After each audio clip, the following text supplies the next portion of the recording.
All right. Well, it's 12:30 now. I'll give everybody another minute or two. There is chat turned on for there, just so if you'd like to ask a question, you can always ask it in chat. Turned off, kept everybody on mute so that we can get a good recording of this for other folks who can't join, because there's a lot of people who are time zone challenged in the Commons group. So I'd like to get started. My name is Diane Mueller. I'm the community manager for OpenShift, and I'm really pleased to have this many members of the OpenShift Commons groups joining in with us today. And there's a number of you, already 20 individuals here, so I'm really pleased at that. This is the first in our series. We're going to do about one a week for the next little while on different topics around OpenShift and V3, ops, OpenShift on OpenStack. And this first one, we have the great pleasure of having Mike Barrett, who's the product manager for OpenShift from Red Hat. And he's going to give us an update and on OpenShift V3, the new stuff, and sort of set the ground for what OpenShift Commons is. And so I'm going to let you get started there, Mike, and we'll save time at the end for Q&A. And as I said, please use the chat room for questions, and we'll get started then. All right? Thanks, all. Great. All right. Thanks, Diane. So Dan mentioned my name is Mike Barrett. I'm a product manager on the OpenShift team. I specialize in the on-premise distribution or the private cloud distribution. And so I get to go out to a lot of our customers and talk to them about how they're using the product, how they're integrating with their data center infrastructure, how they're working with developers, applications, and all that fun stuff. So thank you for having me. We're really happy and pleased with the Commons, right? It's a very specific implementation of a community gathering. So let's get into what that is. No barriers to entry, right? You don't have to buy into this group. What we tried to do was bring in an assortment of different people from different backgrounds, our actual customers, our ISV partners, our VAR resellers, our code contributors up in Origin. You're all invited to this gathering, and you all have an equal voice. And what we're trying to do is just structure around what that voice can be. We'll suggest topics to get things started.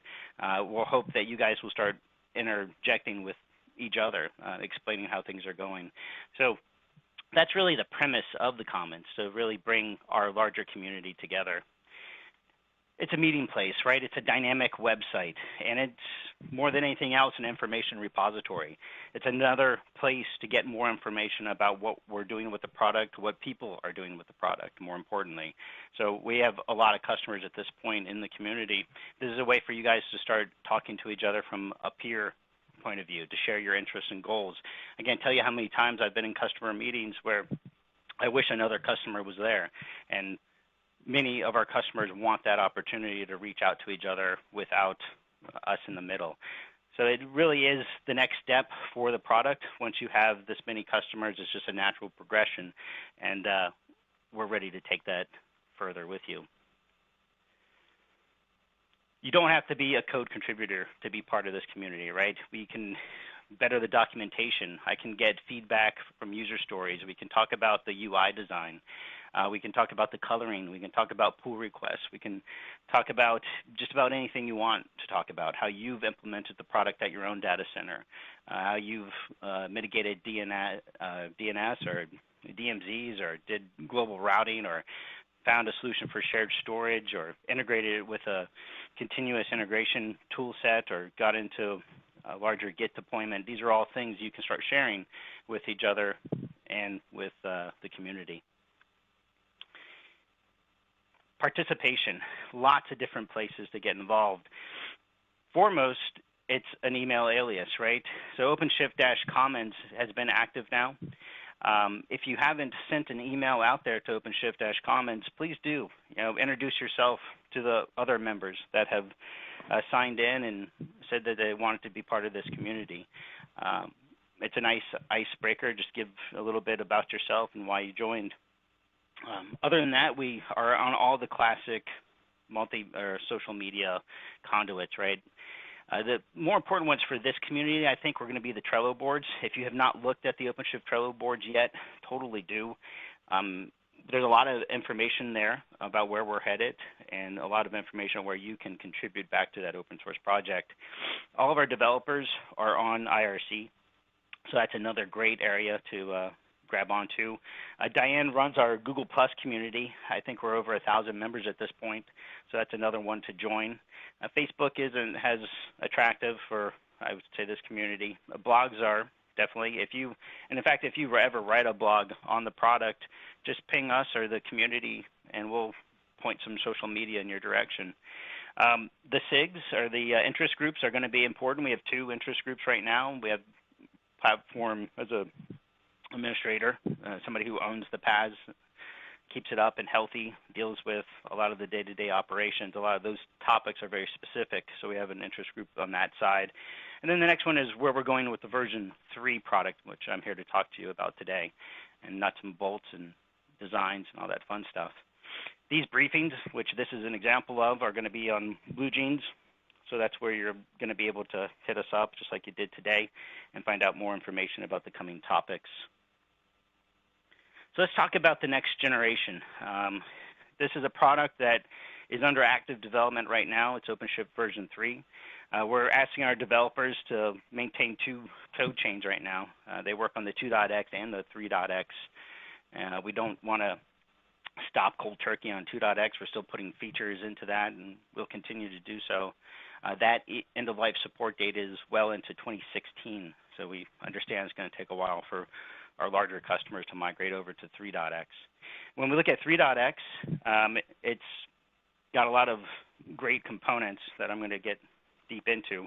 But first, why make the move? And it starts around innovation acceleration. We really live in a world where applications have a shorter life cycle with the market capitalization. We look at, the World Series apps that hit your iPhone and Android.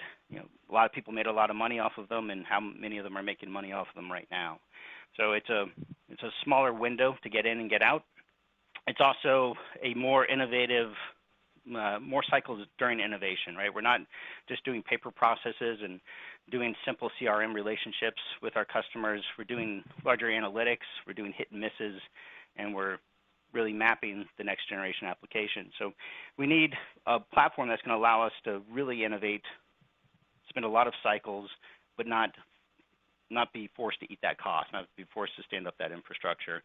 And we find that platform as a service really balances these 2 approaches. And how do they balance it? Well, we're using containers. We're moving to microservices and APIs for those services, and we're moving to a DevOps relationship.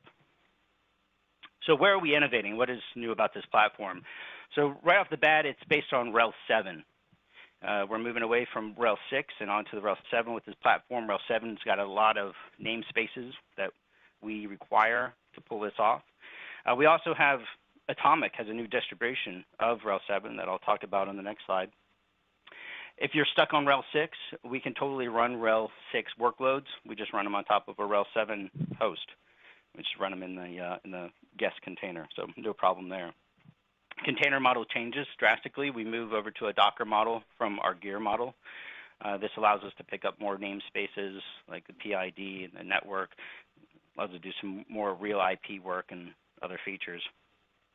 Orchestration changes, right? We move from our Ruby broker with a ActiveMQ message bus and a Mongo persistent storage over to a Kubernetes backend. And I'll talk a lot more about that. The packaging model changes. We're no longer adding personality or content into the gears with cartridges. We kind of merge the cartridge with the gear, and we come together under a Docker image. Platform routing. Right now, in the 2.x, we pretty much give every application its own routing. We set up an HA proxy in front of it. You integrate that with your larger data center fabric. We're moving to a larger central fabric, and I'll talk about that. So Atomic, right? How many PaaS providers also have an operating system? And right down the hall from me, we have the RHEL kernel engineers working night and day on this Atomic distribution. It's just enough OS. It's moving from 4,000 RPMs down to 400 RPMs. Its purpose in life is to run Docker containers. So it uses a RPM OS tree update mechanism to give you a more combined environment and adding software to it and rolling back off of different file system partitions. It allows automatic usage of systemd to init and watchdog the containers that you may run on top of it. It automatically brings in SE Linux policies for us. So a lot of the stuff that we were doing in OpenShift, we now push down to a dedicated operating system that's built solely to run containers. And this really breaks down the operation costs that we were facing in the previous product. Current generation, you guys seen this slide a lot, right? It talks about our gears, our SE Linux policies. We sit on top of nodes, use our broker. That changes, right? This is what we're here to talk about today, these nuts and bolts. So on the broker layer, that becomes a Kubernetes master. And on that Kubernetes master, we have some services that are important to us. We still will support the Apache mod and all that authentication that you'll find there. We're adding to that OAuth. We've had a lot of requests over the last couple of months to add OAuth to our authentication, so that's going to be there for you. etcd is our persistent storage layer that keeps track of the services across the cluster. It's found in a lot of solutions like this, so it's got a really good track record for the job we're asking it to perform. I'll talk a little bit about that a little bit later. The replication controller. This is another nice thing about Kubernetes. In order to get onto the platform, you have to have a health definition. And if you fail that health definition, well, I'm just going to just replicate you somewhere else across that Kubernetes cluster. I'm going to bring you up. So no longer does it matter. You have different recovery processes if you've lost a node, if you've lost a container, if you've lost a routing mechanism, doesn't matter. We're just going to replicate you another part of that cluster. The scheduler is really the placement policy, right? This is how we find the least loaded node. This is how we identify which nodes have the right content, how we identify which ones are in the right availability zones or the regions. What's nice about Kubernetes, though, is that this is very pluggable, and there's other vendors in the market that are interested in contributing to it. So we have Hortonworks talking about plugging in Yarn. We have Mesosphere talking about plugging in Mesos. So that really allows a platform to grow organically in that ecosystem. Moving out of the broker over to the nodes, these are also called minions in Kubernetes speak. We have a couple nice things to talk about here. We have pods. Pods, it's an interesting name, pod, because it makes you think that there's a lot of things inside the pod, but it's not the case. So a pod will typically wrap around a single Docker container. You will have pods that have more than one Docker container in it when you want low latency, or you traditionally would run things on the same box like a Postgres and its admin daemon or something like that. But for the most part, in the applications that we end up deploying and talking about, you'll have one Docker container in a pod. For an application, you'll have multiple pods spanning multiple nodes. You can run more than one pod on a node.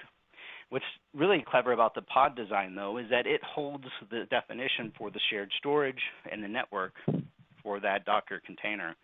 This allows a little more mobility for that Docker container as it tries to find another host across the node should something happen. But that abstraction layer really opens the door to a lot more use cases for us. On top of the pod, on every single node out there, there's this service layer. And the service layer is what talks to etcd. It's what knows the relationship between pods to form applications. It's what knows what all the nodes are doing. In this way, every node knows what every other node is doing.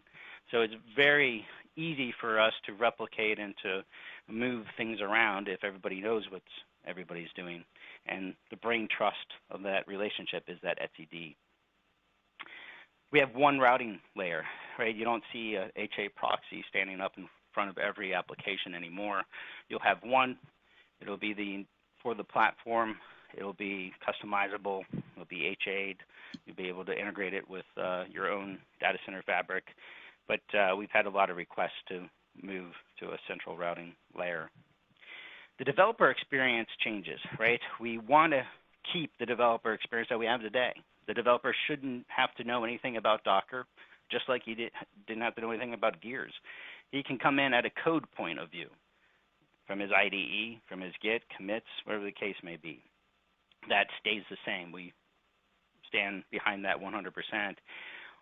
what we needed to do is add something to it, right? We now have these developers that want to bring Docker images from their laptop or from Docker Hub or from other locations into the platform. So we had to do something to allow that pull from the local repos, that checking, that managing, that bringing up pods and all that fun stuff based on a Docker image that you're bringing into the platform. So I'll talk a little bit more about how that happens. Applications are still deployed, REST APIs are still there. So that's pretty much the holistic picture of where we're moving with the platform. What we think this represents is how our first move was the Docker. When we looked at this is going back probably 2 years. We were in RHEL 6. We're working with the RHEL kernel engineers. They're coming out with their own next generation container, putting a lot of those namespaces and a lot of those attributes into RHEL 7. Docker's coming up at the same time. And what was attracting to us was the larger community that was being born around Docker. We have the kernel engineers that are capable of writing container technologies. What it didn't have was that ecosystem, that outside of us ecosystem that we wanted to take advantage of. We saw the same exact thing happening at the orchestration level shortly after we made the decision to move to Docker. And by doing it at both levels, by commoditizing the technologies at both levels, we pick up exponentially larger communities than ourselves. And this has been just an enormous win for the platform, because what we have always been interested in was the developer user experience, was the services, the deployment patterns, the things that we offer, the integration with Git and Jenkins, and really this superior nature of that RHEL operating system and allowing us to consolidate a lot more workloads onto it. That's what we have been about. And this is the next generation PaaS stack, we firmly believe, and this is where the industry is going to move. What an ecosystem it is. I talked about that choice to move to it before. A lot of vendors from the competitive point of view, from friends and alliances, from different industries altogether. So they seem to all be coming together around one solution. What is better, right? What is better in this architecture that I just showed you? OpenShift has been a bit unique in the PaaS market in that it allows for non-HTTP traffic. We just released our XPaaS, our Fuse cartridges, about 2 months ago. They allow non-HTTP traffic to be born and routed to and from the platform. Typically in a PaaS market, you use HTTPS on the platform and you call outbound to services that you need and you bring them back in. The difficulty was routing back in. Routing outbound was quite easy. Getting back to the same gear or the same container was difficult for them. We're using an SNI trick to achieve it in this current platform, the 2.x platform. But in the 3.0 platform, that goes away. A lot of that heroics that we were doing at the node level with the Apache routing, with the vhosts, and then with the loopback file system or loopback interfaces, 127.0.0, that all goes away as we achieve the network namespace. So we don't have to start with the HTTP. We can start with the database. We can start with non-HTTP traffic, and we can build from there. So it's a different beginning point for applications. The other thing that Docker brings to us is this immutable concept. Operations can start from that gold image, and then anything that changes, such as code pushes or new features, we can cause a triggering or a layering to occur, and then we can use that layer instead of changing that gold image. So we have that immutable standard. You can further decouple dev from ops, right? We can go with known deployment patterns. We can learn from our 2.x with those hundreds and hundreds of quick starts and cartridges that we have out there, and how the over 2 million apps deployed on OpenShift.com, our many enterprise customers. We know how to stand up a lot of these applications. That deployment pattern just wasn't there in, say, the Kubernetes or Docker, and we're bringing that to it. Better abstractions of the network, storage, and health. Network has been probably the #1 integration point that we spend the most time with our customers. So this gets a lot cleaner as we move to a Kubernetes cluster with the pod model. The shared storage in the 2.x version, we're locked on block storage and API-based storage like S3 or ESB. We pick up the ability to do more file-based storage. which is very helpful because a lot of customers are using that because it's typically cheaper. And health, right? We talked about that replication controller before and being able to replicate without doing very specific things for very specific failures. It moved to a true cluster, right? This thing looks more like an HPC type cluster that we saw in the early 2000s, and where we're able to move things across farms, across larger segments of boxes. You're allowed to declare how you want your application to look, what qualities you want from it, and the cluster will make sure that's maintained and make sure that that's out there. Where you want to be introspective, if you will, you do that at the scheduler layer. So what does OpenShift bring on top of all this, right? It gets confusing when you start commoditizing your components. You know, what features were just in Docker, which features were just in Kubernetes, which features are just in OpenShift. And what OpenShift's focus is on is that Docker linking, right? You know, being able to do that overlay network across your multiple nodes and being able to cluster out the EAP instances, adding nodes to Tomcat, scaling your databases, adding sharded MongoDB instances.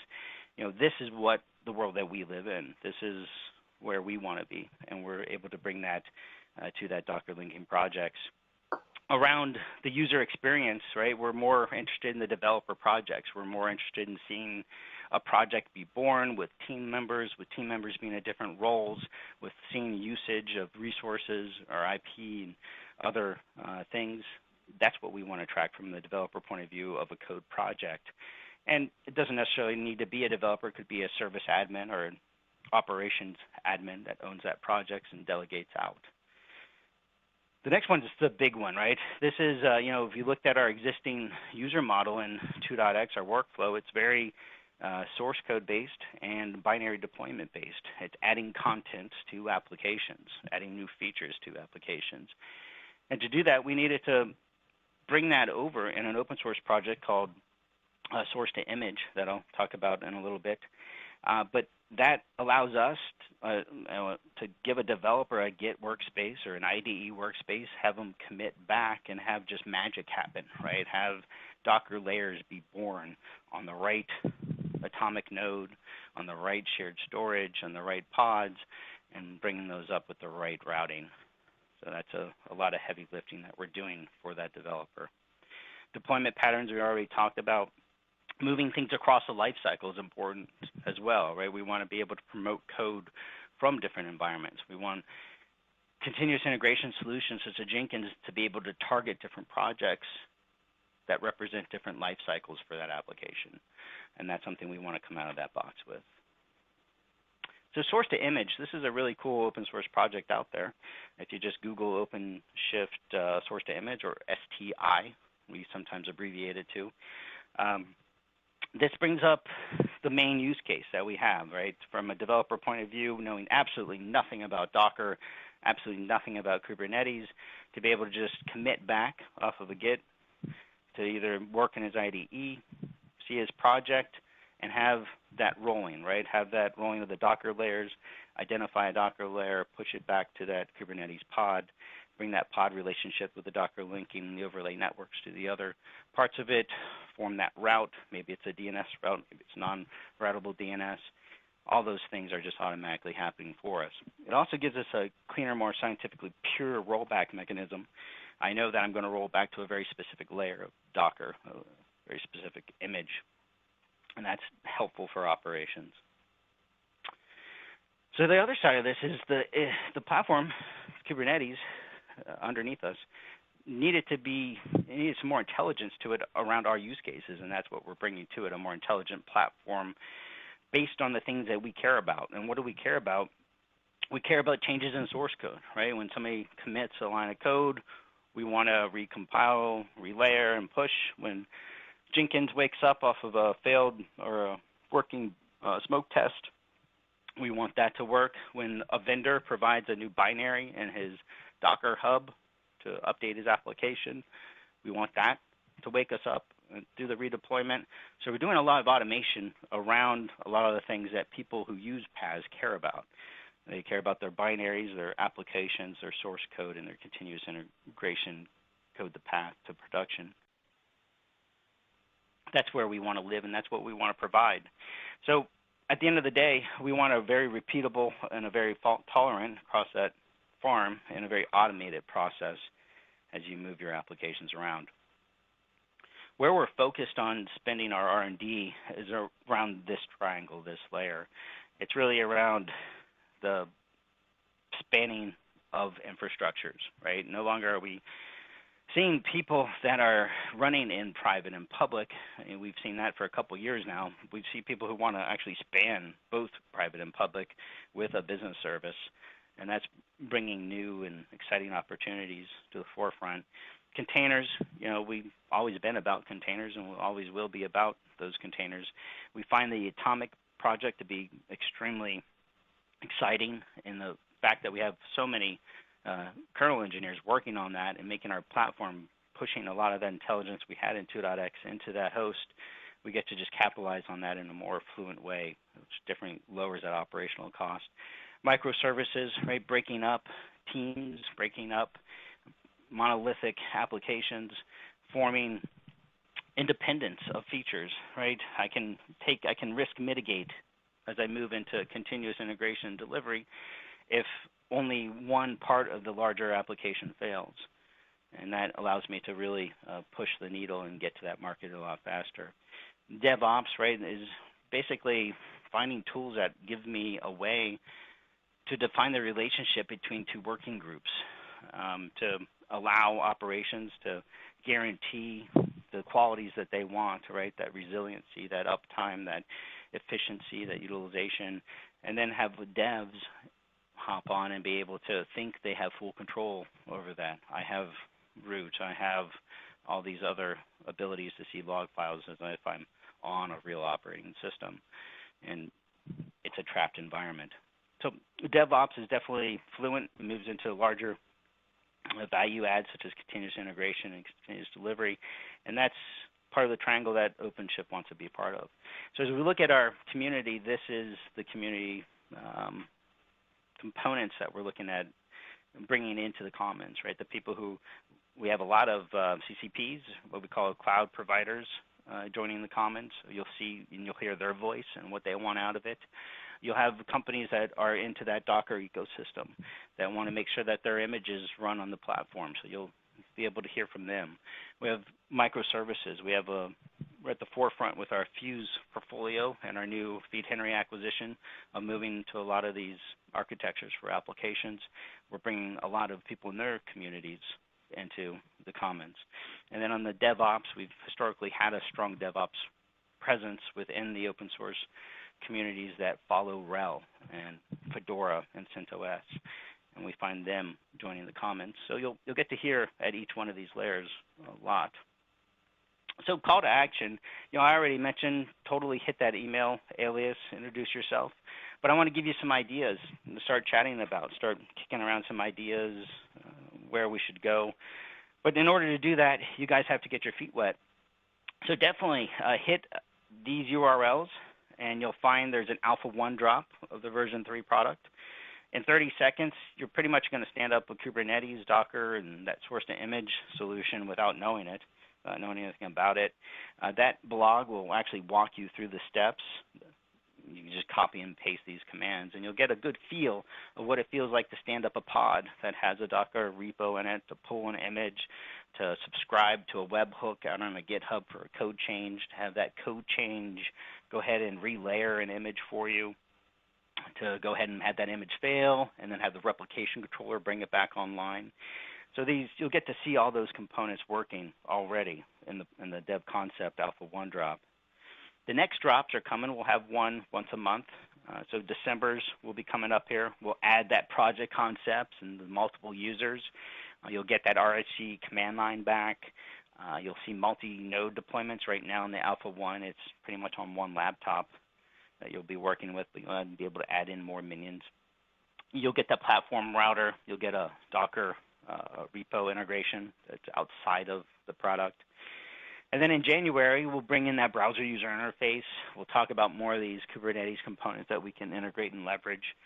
And then we'll talk about the Docker layering control. So definitely start with Alpha 1, get a feel for it, get excited about Alpha 2 coming out, and then Alpha 3. Then beta will add more features. The beta is pretty much what we think in our minds to be a true replacement for the 2.x product and which features it's penetrated into. And we see that starting towards February. And then the shipping product is targeting right now, things change every day, but right now we're targeting for the middle of next year, around that June timeframe. So things that we can talk about. DNS has been a big point of conversation with all of our on-premise solutions, not so much the public ones because we take care of that for you. But integrating with DNS, and we're thinking about adding this ability to have non-DNS routes if you wanted them. Just basic IP-based routing. So we want to hear if you think that's a good idea. Another one is environmental variables, right? In PAS, we use environmental variables quite a bit, and it really allows that magic of auto-binding cartridges together, without the developer needing to know how to add Postgres to his EAP. We can pretty much take care of that for you through environmental variables. What we're thinking, though, is making them a little more secure and allowing people to have secrets, and this will be using maybe more like a traditional hypervisor key store. If you're familiar with Zen, it has this ability to have something in the main host, some information, and have that call through a TCP socket, encrypt it up to the guest. And this is a way to have more defined secrets across platforms that our cartridges, or in this case our Docker images, can start using. So that's another one to start talking about. Evacuations has come up. Right now you can totally move gears around in the 2.x platform, but it's a couple commands, right? It's identifying what the gears are, it's stopping them, it's then moving them and bringing them online somewhere else. We've had some people say that we want a one-click evacuation process. So we're interested in hearing, what do you want to evacuate? Do you want to evacuate entire availability zones, or is it really just one node to another node? What types of evacuations are you interested in? The idler, right? This is a huge feature for us. Not a lot of PaaS providers offer it, but pretty much in the 2.x platform, what we end up doing is holding the URL to your application up with that HA proxy, shutting down that gear if it hasn't been HTTP requested in over X amount of time. And then when a request comes in, they're going to hit that URL that we've been holding, and then while we're holding it, we'll bring up the gear. This allows a huge density, right? This allows us to run with active max gears of around 75, where traditionally you would think that was crazy. What improvements do you want in the idler? Are you using the idler? Have you seen problems with the idler? Where do you want us to move? Another big one is continuous integration and delivery, and that really revolves around Jenkins right now. There's pretty much 3 use cases around our Jenkins interaction. One is, I have an existing Jenkins and I want to just use post actions after tests have passed to push out these artifacts to OpenShift, to the platform. Another one is the one that we support out of the box, and this is us standing up a Jenkins, right? An individual developer can choose at any time that he wants to add Jenkins to his application. He doesn't have to know anything about Jenkins.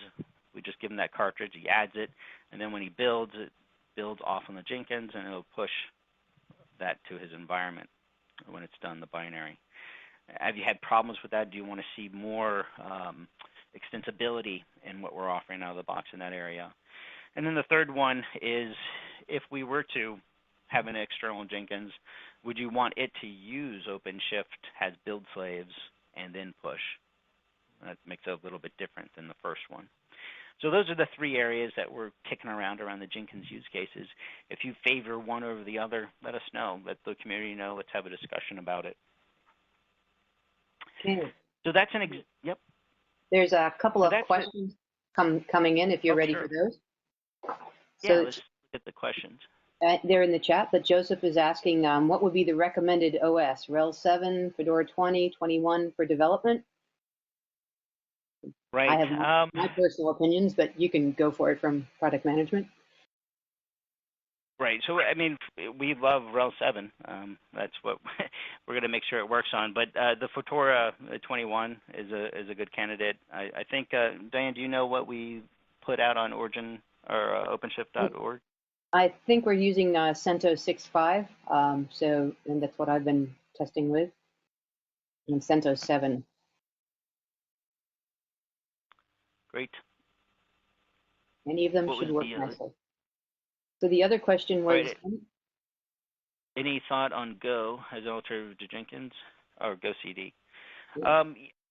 Yeah, so in terms of shipping out of the box, we're still favoring Jenkins, but we found over the last couple business quarters is that there's a huge market in continuous integration and delivery. There's probably over 20 companies at this point making quite a bit of money, so they're quite large organizations.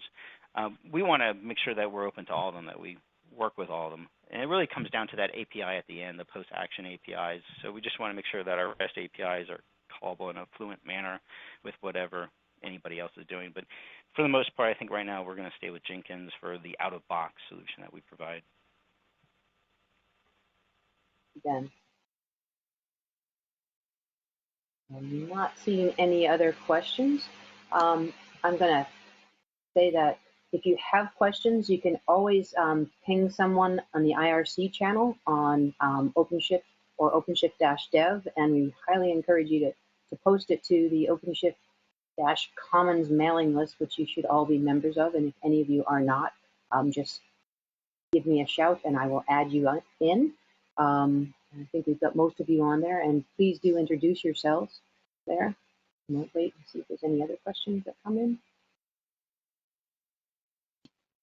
And I can see Romain in the dark there. But I'd also encourage you to visit the landing page for OpenShift Commons and click on the SIGs. And if you're interested in joining either the Ops or the V3 SIG, to get on those mailing lists as well. And we can further send out some more information to you about that if you get questions. Let's see what chat holds here. All right, there's another question here. For enterprise, what's the timeline for Java middleware? Do you have one there? Right. Yeah, so the Java middleware, well, the goal of the release is to make sure we have the exact same content that we're providing in the 2.x and the 3.x. If not that, then more. So when we look at the Java middleware stuff that we were providing today, we totally foresee that being in Docker images around the time that we release. More importantly, the app server, the Tomcat derivatives, and then moving into third parties, right? When you look at Docker, as more and more companies adopt it, you'll find more and more officially supported solutions instead of things just provided by the community. So we think June is a good time frame to start seeing a lot of that content. Right. And I'm not seeing any more questions at the moment. Has anyone else got anything else? All right. Well, thank you everybody for joining us today, and a special thank you to Mike Barrett for doing this session, because I know he did another one earlier this morning. And so he should be ready for a nice large glass of water, hopefully. And we'll be doing another one next week. I think we're doing OpenShift on OpenStack, and we'll send out the invites and the information for signing into the Blue Jeans to the mailing list as well. So please do pay attention to the mailing list. And we hope to have you all back here and help you get through to V3 and help you give us feedback, make pull requests, and start taking part in the Commons conversations. Thank you all, and thanks again, Mike. Great, thanks, bye.